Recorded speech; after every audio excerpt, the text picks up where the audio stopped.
नमस्कार, आप देख रहे हैं जागरण जोश और मैं हूं आपके साथ आशी। तो अभी मैं मौजूद हूं यूपीएससी के एग्ज़ाम सेंटर पर। जी हाँ, क्योंकि आज है यूपीएससी मेंस 2025 का चौथा एग्ज़ाम, जो कि 2 सेक्शंस में रहा। पहला हिंदी में, वहीं दूसरा रहा इंग्लिश में। तो चलिए जानते हैं दूसरे सेक्शन के बारे में कि आखिर इंग्लिश पेपर का कैसा रहा एग्ज़ाम। मतलब लोगों के लिए कैसा रहा, डिफ़िकल्ट रहा, ईज़ी रहा या फिर मॉडरेट रहा, और आखिर एग्ज़ाम का पैटर्न कैसा रहा। चलिए जानते हैं उनसे सीधा उनकी राय। कैसा रहा आज का एग्ज़ाम? ईज़ी, डिफ़िकल्ट और moderate? The first exam is of Hindi जो आई थिंक मॉडरेट लेवल का था and since it is a qualifying exam we have to just score 25%.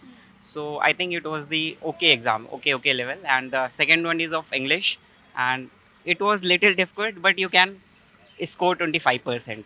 अच्छा, जैसे आपने ब्रीफ़ किया है कि डिफ़िकल्ट है, तो डिफ़िकल्टी में आप बताएँगे थोड़ा कि किस तरीके के टॉपिक्स आज के रहे हैं एंड कहाँ आपको डिफ़िकल्टी फ़ेस करने को मिली है? I think the grammar portion was little difficult because we have seen some new questions and new pattern, which have been not asked in the past English level exams. So I think the grammar portion was difficult. Otherwise, the level was moderate. Okay and सबसे ज़्यादा difficult section आपके लिए कौन-सा रहा आज का? In the Hindi portion or English? Both. In the Hindi exam, the conversion translation of English to Hindi was little difficult, and in the English one, I think the grammar portion was little difficult of correcting the sentences. So basically आज का English exam था, तो what do you think कि like English का importance क्या रहा आज के यूपीएससी में? Uh, I think one should know the basic grammar and how to make the sentences correct and incorrect. What is the mistake in the sentences? Then you can easily solve the paper. Next exam कौन-सा है आपका कल? Sorry. Next exam आपका कल भी है? Tomorrow we have the final exam, and tomorrow is our optional. We have two papers, paper 1 and paper 2.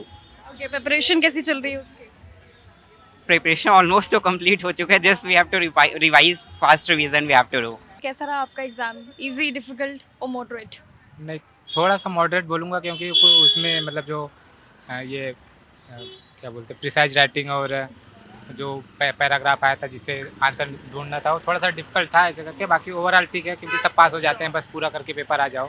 Qualifying paper है, 25% चाहिए होता है, तो 75 नंबर चाहिए होता है 300 में, तो इतना डिफ़िकल्ट नहीं होता। मतलब कैसा भी पेपर आए पूरा करके आ जाओ तो ओके रहता है।